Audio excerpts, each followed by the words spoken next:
to the NXT Podcast, your home for weekly NXT reviews and insight. The beautiful part of NXT is that when one dream ends, another dream begins. Find all of your NXT news, recaps, and analysis right here. So with that being said, we only have one question for you. Are you ready? We thought so. Let's get the show started right now.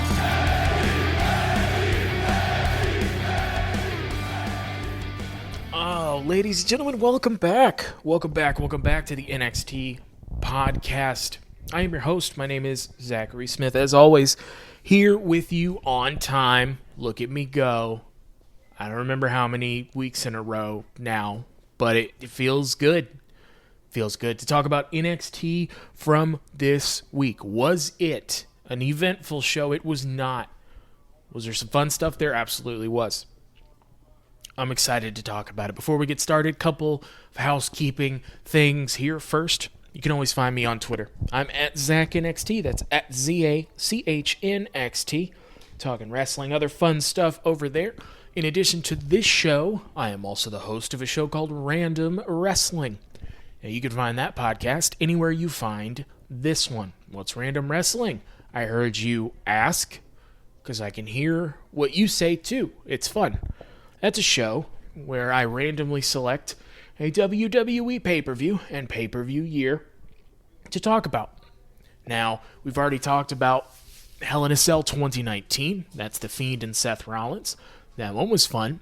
We talked about Capital Punishment 2011. That's R-Truth versus John Cena. That was an okay match that turned bad after with the stuff with R-Truth. I don't know if you're noticing a trend yet, but see if you do at the end here. The third one is ECW's December to Dismember. Now, there's a few things you need to know about that show. One, a lot of people say it's the worst show that WWE has ever put out. Now, listen, could there be a worse one? Certainly there could.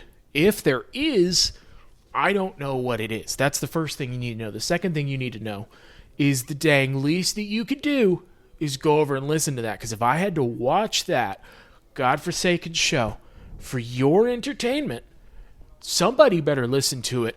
Otherwise, whatever in the hell was the point of me suffering? I suffered for you. It was a fun show. We talk about the main event and just kind of the whole general bad show. Really fun episode. So I suggest you go over there and listen to that when you're done with this one. Now, here on the NXT review, we have a segment called News. That's a carefully curated list of intensely researched topics, and it's not me typing WWE into Google, clicking the news tab, and just kind of working off what's there. That'd be not super professional, right? That'd be lazy, people might say. And that's not me. Diligent, hard worker. Don't know if you noticed, put the podcast out on time like multiple weeks in a row. Hard worker. But like if you were gonna do something like that, there'd be a lot of John Cena news. Because he's coming back at some point. Supposed to be returning to television soon. My understanding is that he's going to be an opponent for Roman Reigns in the Universal title around SummerSlam time. Now, we've had John Cena and Roman Reigns before. That was No Mercy. Is that 2017, 2018? One of those years, I think. That was during the John Cena period of all the build-up for my matches is going to be people saying I'm a part-timer and not a very good wrestler, and I'm going to always talk second, and I'm going to say I built this place, and blah, blah, blah, blah, blah. And everybody got really excited about that one promo they had where John Cena basically said, it's called a promo, big dog, you're going to have to learn how to cut one. You're not very good, blah, blah, blah, blah, blah. Everybody was really, really excited about that promo. I thought it was obtuse and kind of look down your nose at somebody. I also thought that, like, that's one of those promos. Roddy Piper told a story once where he was fighting somebody in the territories, and he basically cut a promo on how old and decrepit his opponent was. And backstage, his opponent said, well, if I'm an old, washed-up nobody, what the hell does that make you if you beat me? So John Cena had a bunch of feuds like this where it was like he would win eventually, and then it didn't matter because he spent the entire promo time talking about how the opponent is not on his level. And then if you beat somebody like that, well, then that just kind of reaffirms that statement. And as much as part-timer is like a bad word around WWE, it's not always a bad thing. But the problem is that, like after a pay-per-view on Sunday, John Cena goes back to Hollywood, and all the power to him, he should. I'm glad he's being very successful in that industry, but the wrestler he beat has to come back to Raw or SmackDown on that Monday or Friday. So, like, nothing good came of it afterward. So that was like a bad feud. They thought that having Roman Reigns beat John Cena at No Mercy would fix all the damage that they continued with the promos, and what do you know, it didn't. So it would be very exciting to see this version of Roman Reigns fight this version of John Cena, because we have Roman Reigns as a bad guy. He's much more comfortable in that role. We also have Paul Heyman, who I imagine Paul Heyman and John Cena would have fun doing promos together. That'd be a lot of fun. And then obviously Roman would win. That's a big name for him to beat. I said a while ago, when you have somebody like Roman Reigns, the thing is you have to keep feeding him. You have to keep feeding him credible people. He basically retired Daniel Bryan from WWE. Let's have him take out John Cena. He's beaten Kevin Owens. He's beaten The Fiend, Braun Strowman. He's beaten all kinds of people. So that is great. I think that's how you should use John Cena. John Cena's not the center of your universe anymore. And that's fine. So I'm excited to see that build up. I think it's going to be a lot different. Excited to see that match. I got to think of a real careful way to talk about the part of the news that is all over it, which is per TMZ, WWE star Matt Riddle's accuser drops sexual assault lawsuit. All right. So I'm not gonna recount the story that the victim gave here, because it's horrible. And I feel as though it's important to remember, being as oh so careful as I can, that sometimes these kind of matters are dropped either because they are forced to be, or there's a settlement. And I would just like to point out that just because somebody either settles out of court or drops something does not mean nothing happened. I feel like a lot of people are going to be quote tweeting this story saying, she was lying the whole time. And one, that lets people off the hook way too easy. Two, it makes it harder for future victims to come forward. Now, if this were a completely made up story, then that's kind of one thing. Obviously shouldn't do that. But something tells me that most of the time when people bring this stuff up, it's not just a made up story. So I think it's probably just important to remember that the accusations were dropped before the highest profile match of Matt Riddle's career, when he's teaming with Randy Orton and getting more time on Raw than he ever has, and is now on the main roster with Vince, who's no stranger to these kinds of allegations, we'll call them. And I just feel it's super important for us to not jump right to, see, it was dropped. Because something tells me we're somewhere between this was a droppable thing and Matt Riddle's a saint. So, like, if you enjoy Matt Riddle as a wrestler, that's perfectly fine. We don't know what happened. We're never going to know what happened. I would encourage you to go look up the story, because, boy, she paints a very specific picture. And that's just an important thing to remember. But listen, we're not here to litigate Matt Riddle and his weird career. We're here to talk about NXT. It's a fun show. Listen, important show. Not really. No. Fun show. Yeah. We start with the Then Now Forever video intro. That song changed again. They changed that thing a lot, huh? It's like I know I mention it every episode, but you should know I mention it every episode because they change it every episode. And I just feel like that's important. It feels like you should just kind of pick one and stick with it because I get them in my head and I'm expecting one thing, and then it's a different thing. It seems like you're using a lot of instrument time on just that little part that changes like every week or 2 weeks. Recap of the Great American Bash that was last week. MSK defeating Ciampa and Thatcher, retaining their tag team titles. Weird choice. Can only assume MSK is going to hold them until Ciampa and Thatcher beat them for it, because Ciampa and Thatcher are a much more interesting team. MSK had a too much too soon thing, winning those tag titles, which I don't know that they were slated to immediately, but were kind of forced into. And that's not their fault. They just haven't had a lot of time for us to get to know them. And when that happens, we don't care about them as much. And when that happens, we're not necessarily super happy for their success. They're just dudes out here doing stuff. LA Knight beats Cameron Grimes. That's your $1 million champion, LA Knight, who now has a new butler in Cameron Grimes. That's going to be a fun story. Cameron Grimes has already kind of turned to a good guy when he came to DiBiase's aid a few weeks ago. Eventually, he'll have enough of LA Knight, and there's really no repercussions if he quits. It's not like if you stop being my butler, you're not employed anymore. It's like you have to be my butler thing. So we're going to see some vignettes of that tonight, but eventually Cameron Grimes is going to get fed up with it, turn on LA Knight, so on, so forth. Point here, LA Knight, fantastic. Did not think they were going to do anything with him on NXT. Thought they were just going to keep doing the same thing that wasn't working. And I forgot it was NXT, not the main roster. They found a story that worked perfectly. Super excited for LA Knight going forward. Tegan Nox returns to attack Candice LeRae. Candice LeRae in storyline is the one that injured Tegan Nox.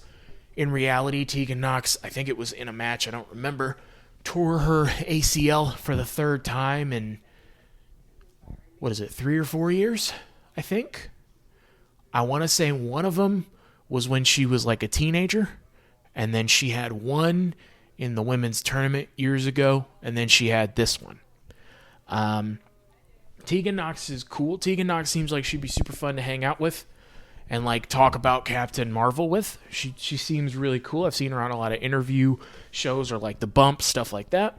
I hope that she doesn't get injured again, because I feel like if she's had, I think, one ACL tear on each leg and then one more on the other leg, if you get another one, it feels like wrestling isn't a thing you're going to be able to continue to do. Like at a certain point, even if you're like a genetic freak, that many injuries will turn you into a kind of shell of yourself. And if it happens again, I hope that she has another gig in WWE. Like I hope that if that were to happen, she has like she can do something else, because I think she could be very valuable to the company, even if it's not as a wrestler. And I think right now the odds are better than not that it's going to happen again. But for now, she's back. Io Shirai and the real star Zoe Stark win the women's tag titles. It's important at this point to remind you that it's great Io Shirai is still around. Love that. Presumably, when the WWE draft happens in August, they're going to take NXT talent, because I think they have to at this point.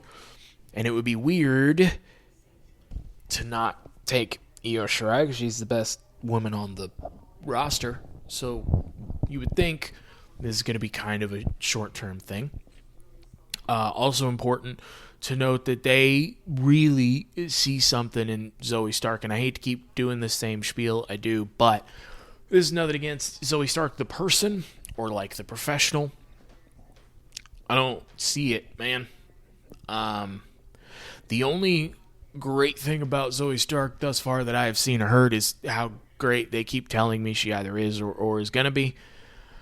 And listen, putting somebody next to Io Shirai, that's certainly going to help. But like, we could also have her win matches would probably be good. You can only have her valiantly fight against another woman and lose so many times before you're like a high-profile enhancement talent.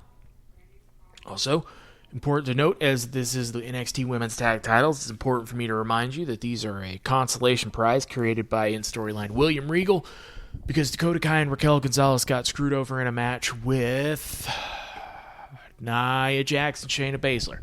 And instead of getting a rematch, they created new titles, which is a lot like your friends won't let you play a game, so you go off by yourself and create a new game, but it's a bad game, but you don't want to admit it's a bad game because you're hurt. It's a lot like that. Adam Cole beats Kyle O'Reilly. I don't know why this doesn't feel important or big. I don't know if it's crowds or what it is, but it doesn't. They're going to have a third match. I don't especially care. They wrestled that first match, the unsanctioned one, as if it were their only match. I don't know where you go from here. Maybe steel cage match, something like that. Tonight, we're going to have Gargano challenging Karrion Kross for the NXT title. The special guest referee is Samoa Joe. Ember Moon is out first. Her tag team partner's not here anymore. Shotzi Blackheart's now on SmackDown. I forget if she debuted with Tegan Nox. I feel like that's what happened. So that tag team's just over, I guess. It's weird to call up Shotzi and maybe Tegan, but like not take Ember Moon or Toni Storm or Io Shirai. I mean, you're saving them for the draft. I get it, but it's weird that they just appeared. But okay, sure. Dakota Kai is out next. I bet she's going to lose, huh?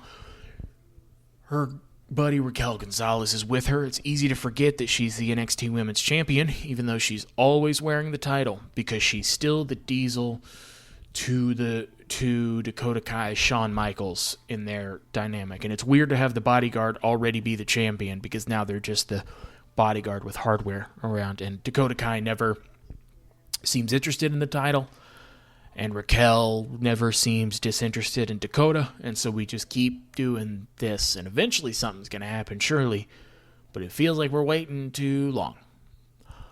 So I was wrong. Dakota Kai wins. She hits the go to kick. I forgot her finisher was called that. That is a bad name. It's a bad name. CM Punk used the go to sleep. It's the same move, except you fall on your back and kick the person in the head. And so do you get it? Instead of go to sleep, it's go to kick. It's very funny. It's clever. The announcers remind you to never count out Dakota Kai. That's so very nice of them to say that. Lights go out for a second. Xia Li is on the entrance ramp. She looks mad, but she always looks mad, so I guess this could just be normal for her. I don't know. They do that thing again that Io Shirai did, where a woman walks into the ring and Dakota Kai steps up to them, I guess thinking that they're there to challenge her, and then in the ultimate you are much less important move, the person ignores Dakota Kai to walk up to Raquel Gonzalez. Now listen, I understand that's because she's the NXT Women's Champion. I got that.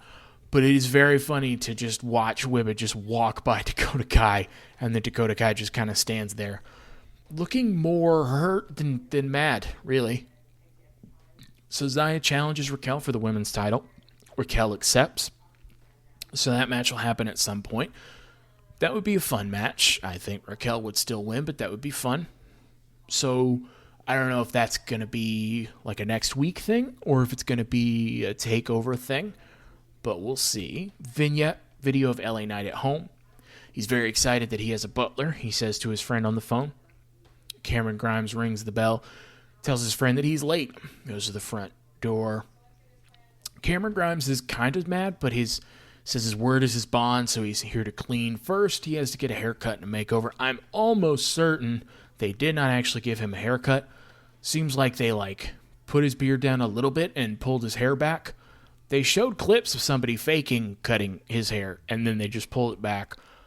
I don't know if that was on purpose. I think it was. It's very funny that they spent time on this, and then his hair looks the same, just pulled back. Cameron Grimes is now in a white and black kind of butler suit. LA Knight calls him a penguin. He does look exactly like a penguin. Good call. Cut to the back. Samoa Joe walks into Karrion Kross's, locker room. Karrion Kross is boxing a heavy bag. Samoa Joe is going over rules and says, "Do you understand?" Karrion Kross keeps punching the bag, then Samoa Joe kicks it and gets in his face. They should probably just have a match at this point. We cut to the ring, and it's the end of Santos Escobar's entrance as Dexter Lumis is already in the ring. I will not lie to you because I respect you too much. I forgot Dexter Lumis was still in NXT. Boy, he sure was an interesting character that went nowhere, huh? That he was super interesting when he debuted, and I understand he's not everybody's cup of tea. Got that, fair enough. But it does seem like there's some middle ground in between, oh man, he's super interesting, what a character, and oh yeah, Dexter Lumis is on this brand too. Feels like there's a middle point. Through like a mediocre match and then a good bit of distraction, Dexter Lumis loses. I mean, sometimes you need like a no story match, I guess, and in fact it was, because it was just a setup, because Hit Row comes out, they're talking trash to Legado del Fantasma. I don't know if this is just a Santos Escobar challenging for the North American title thing, or if it's Legado gets a woman in their stable and then we have like a 4-on-4 situation. Either way would be fine. But they get in each other's faces. We go off to commercial from that. Coming back, we have Kyle O'Reilly in a sit-down interview with Wade Barrett talking about his loss. Every time I see Wade Barrett, I'm reminded that he should have been used better when he was in WWE. Like, Nexus lost to John Cena over and over, and then Wade Barrett went nowhere. And it really feels like he could have, and they just didn't want him to, and that always makes me upset, but I'm glad he's back. Kyle O'Reilly says losing is just part of what we do. He said, but looking at the footage, I struggle to recognize who that guy was. He thinks he might need to make some changes and wake up the Kyle O'Reilly who beat Adam Cole. He said, I'm either going to fight him again on the sidewalk or in the ring. He says he's not going to beat Adam Cole. He's going to finish Adam Cole. Hate the part where he said losing is just part of what we do.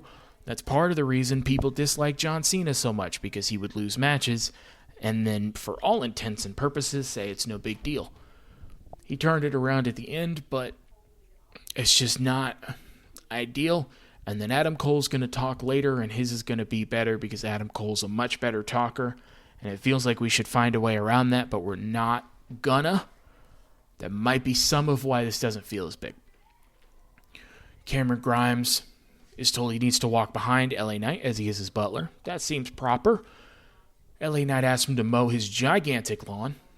Grimes says he'll have this mowed in no time with the giant mower that LA Knight has, but he says he's not going to give him the keys to that. He has to do it with what is essentially a push mower. Cameron Grimes is happy about literally everything that's happening. LA Knight's really mad about that.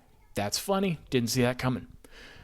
During the commercial break, we're shown that Dexter Lumis is on the ring apron, hurt, and Indy Hartwell comes up, picks up Dexter Lumis, starts to walk him to the back before they fall, and Indy's kind of like on top of Lumis.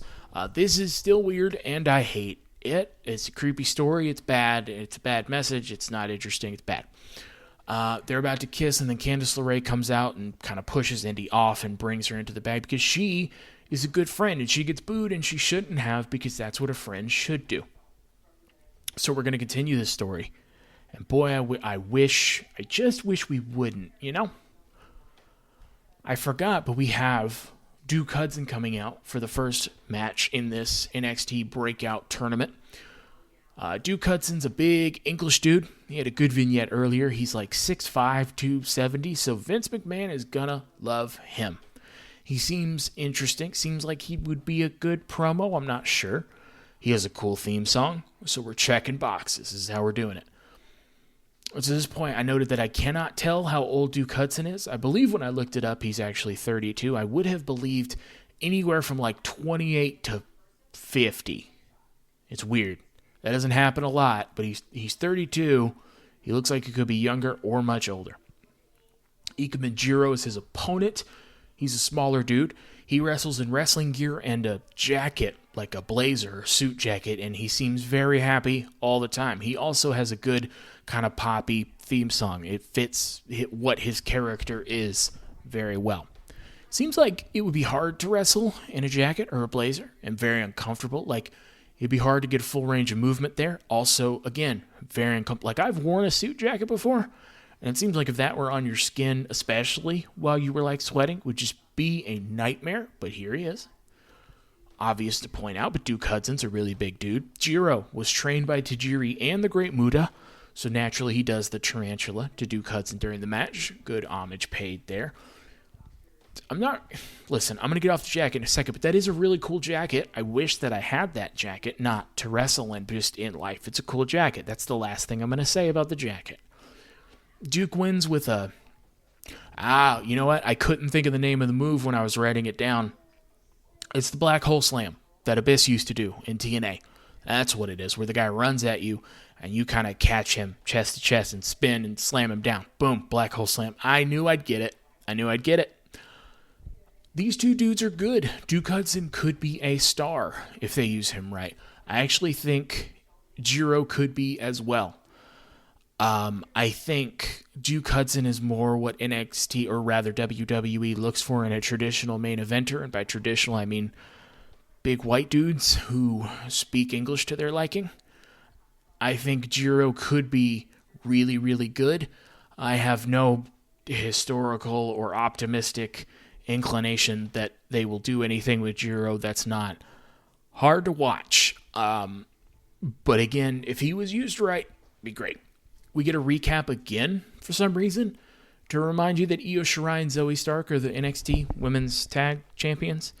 Nothing comes of that. That nothing happens after. They just really, guys, it's really important you remember that Zoe Stark is a tag team champ. It's really important you remember that. We go from that to Samoa Joe going into Gargano's locker room. He gives the same speech he gave to Kross. The Way offers him a shirt. Said he'd look great in a muscle shirt. Haha, get it? He's fat. It's funny. He walks away. As he walks away, he comes face to face with Pete Dunne. Again, they don't say anything. He just shrugs. At this point, they have to just think that it's funny that they keep running into each other. And it is.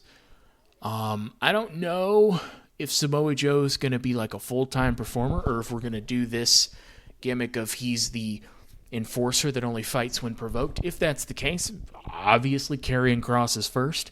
Would love to see him against Pete Dunne. That'd be really fun. Cameron Knight is mad at Grimes because Grimes is now sitting at his pool drinking his lemonade. Grimes apparently hired a kid to do his work for him because he's a millionaire too and he knows how to delegate. That makes sense. LA Knight throws the kid out, refuses to pay him, and then Knight is tripped and falls into the pool. Physical comedy. So this is a story that's just going to continue. I didn't see them doing the Cameron Grimes actually is very into being a butler thing, but that's pretty funny.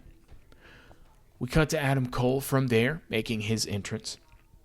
Says it feels good to say I told you, so I told the world I was better than O'Reilly, and at the Great American Bash, I proved it. I proved again that I'm the best superstar in the history of this brand. Now, real quick, he is better than Kyle O'Reilly.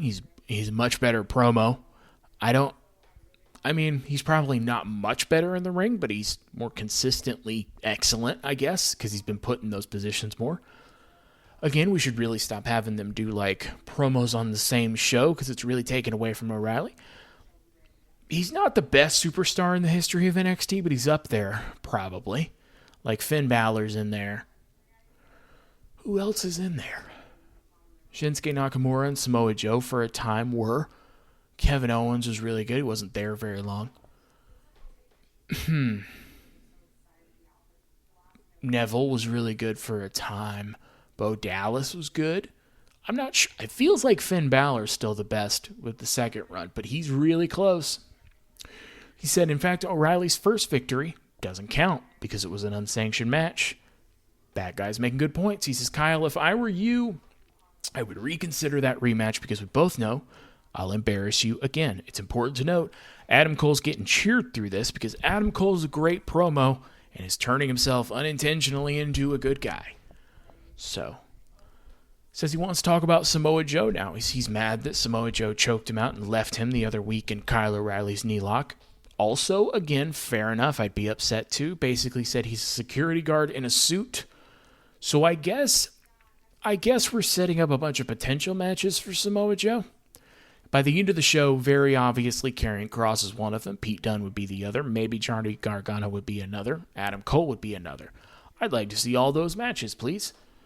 I would like him to stay the enforcer. That's a really fun role. But, like, maybe he keeps getting attacked and then they have matches. That would be fantastic. Then you're not having him be a full-time wrestler, less of a chance he gets hurt, and just a generally really fun way to use one of the best promos in WWE, if not wrestling. For some reason, Bronson Reed's here, man. I don't know why. It's because Adam Cole said nobody in that locker room is man enough to face him. Bronson Reed's here. Is just doing nothing for me. He says, you're a master of manipulating those with something to lose, but I lost the North American title. I don't have anything to lose. Unintentionally poignant statement from Bronson Reed. He said, right now, all eyes are on me. He says, people are wondering what my next move is. I wasn't.